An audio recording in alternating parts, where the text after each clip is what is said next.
Welcome to মমেন্টসল Mousumi Baban blog. Mousumi Baban ব্লগের পক্ষ থেকে সবাইকে অনেক ভালোবাসা জানিয়ে আজকে বিপত্তারিণীর ব্রতকথা, কিছু নিয়ম, কিছু উপকরণ আর অতিরিক্ত নিয়ম, ব্রতের ফল, ব্রতকথা তোমাদের কাছে শ্রবণ করব।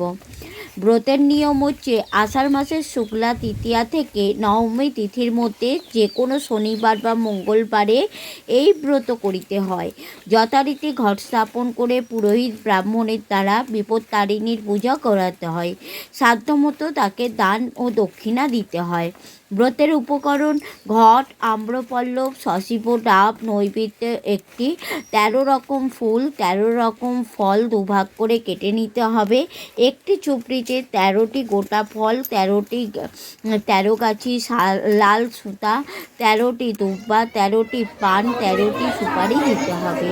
অতিরিক্ত নিয়ম: ব্রতের আগের দিন নিরামিষ আহার করতে হবে। ব্রতের দিন পূজা শেষে ব্রত কথা শুনে সেই আসনে বসেই ফলমূল, মিষ্টান্ন কিংবা লুচি পুরি খেয়ে উপবাস ভঙ্গ করতে হবে। লাল সুতোয় 13টি গাঁট ও দোব্বা দিয়ে পুরুষদের ডান হাতে এবং মেয়েদের বাম হাতে বাঁধতে হবে। পুরোহিতকে ফলমূল ও যথাসাধ্য দক্ষিণা দিতে হবে। ব্রতের ফল: এই ব্রত পালন করলে সংসারে সকল বিপদ কেটে যায়। ব্রতকথা: বিদর্ভ দেশে এক রাজা ছিলেন। তার রানী খুব ভক্তিমতী ও স্বামী ভক্তিপরায়ণা। রানী নিষ্ঠা সহকারে বিপত্তারিণীর ব্রত করলেন। এক মুচিনির সঙ্গে তিনি সই পাতিয়েছিলেন। মুচিনিকে তিনি প্রায় নানা রকম ফল ও খাদ্যদ্রব্য উপহার দিতেন। মুচিনি খুব গরিব, তবু তার খুব ইচ্ছা রানীকে কিছু দেয়। রানী রোজই বলেন যে একদিন তোমার কাছ থেকে চেয়ে নেব, কিন্তু চাওয়া আর হয় না। হঠাৎ একদিন রানী বললেন, তোমরা তো গোমাংস রান্না করো, একদিন একটু নিয়ে এসো, দেখবো কীরকম। মুচিনি রানীর কথা শুনে খুব খুশি, খুব যত্ন করে সে গোমাংস রান্না করলো। তারপর কাপড় চাপা দিয়ে রাজবাড়িতে এনে রানীকে বললে, গোমাংস এনেছি। রানী তো আর খাবেন না, শুধু দেখবেন, তাই যত্ন করে ঢাকা দিয়ে রাখলেন। এদিকে হয়েছে কি, মুচিনি গোপনে গোমাংস আনলো বটে, কিন্তু রাজবাড়ির এক চাকর তা দেখতে পেয়ে গেল। সে রাজাকে এসে সব কথা বলতে লাগলো। বলতেই রাজা এসে রানীকে বললেন, মুচিনি তোমাকে কি দিয়ে গেছে?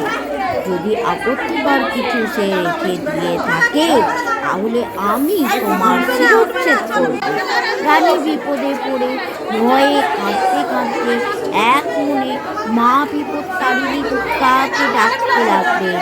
মা বিপত্তারিণী দুর্গা ভক্তের আকুল কান্নায় স্থির থাকতে পারলেন না। রানীর কানে কানে বললেন, দেখে সব ফুল হয়ে গেছে, ও গোমাংস আর নেই, সেগুলো সব ফুল হয়ে গেছে। রানী তখন রাজাকে সেই ফুল এনে দেখালেন। রাজা চাকরকে তিরস্কার করলেন। মা বিপত্তারিণী দুর্গা কৃপায় রানীর সমস্ত বিপদ কেটে গেল। সেই থেকে এই ব্রতের কথা চারিদিকে প্রচার হইল। এবার আমি এই যে ব্রতকথাটা এটা করলাম কেন, আমি মঙ্গলবার দিনকে বিপত্তারিণীর উপোস করেছিলাম, কিন্তু আমি আমার হঠাৎ শরীরটা আবার খারাপ করতে, আবার ইঞ্জেকশান পুশ করতে হয়েছিল, তাই আমি দুদিন আবার ব্লগ চালু করি না। কারণ আমার খুবই অবস্থা খারাপ, শরীর খুবই খারাপ। তা আমাকে খুব শীঘ্রই বাইরে নিয়ে যাবে দাদা চিকিৎসা করাতে। তা সেই জন্য আমি জোর করেই উপোসটা করেছিলাম। তা দাদা আমার ওপর খুব রেগে গেছিলো। তা আজকে একটু ভালো আছি, সেই জন্য আমি তোমাদের সঙ্গে আমার এই যে উপোসের প্রত্যেকটা জিনিস তোমাদেরকে শেয়ার করছি।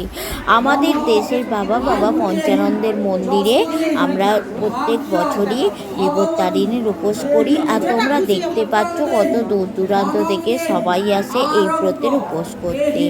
আর আজ মঙ্গলবার আমি করেছি, আগামীকাল শনিবার আবার যারা মঙ্গলবার করে উঠতে পারে না তারা আবার শনিবার দিনকে উপোসটা করবে।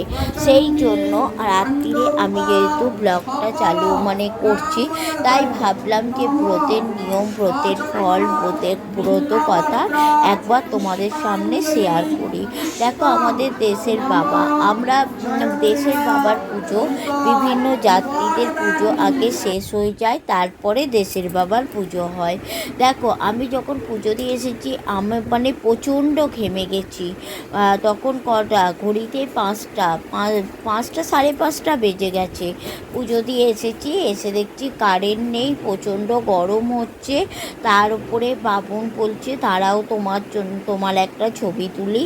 তা সেই জন্য আমি দাঁড়িয়ে আছি, আর প্রচণ্ড গরমে কষ্ট হচ্ছে। আর দাদা তো রাগে কোনো কথাই বলে না, যেহেতু আমার প্রচণ্ড শরীর খারাপ, জোর করেই করেছি।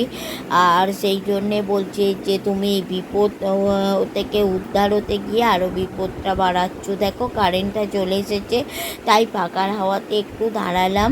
আর আমার ব্রত কথাটা কেমন হলো সবাই তোমরা কিন্তু কমেন্ট করে একটু জানাবে। ভালো লাগলে অবশ্যই সাবস্ক্রাইব করবে।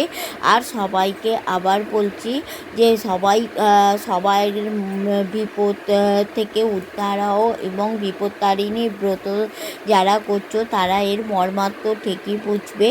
আর হচ্ছে মা বিপত্তারিণী সবার মঙ্গল করুক, এই কামনা জানিয়ে আমি আমার ব্লগটা শেষ করছি। যদি কিছু ভুল বলে থাকি, যদি কিছু ভুল করে থাকি, তোমরা অবশ্যই কিন্তু নিজের ভেবে ক্ষমা করে দিও।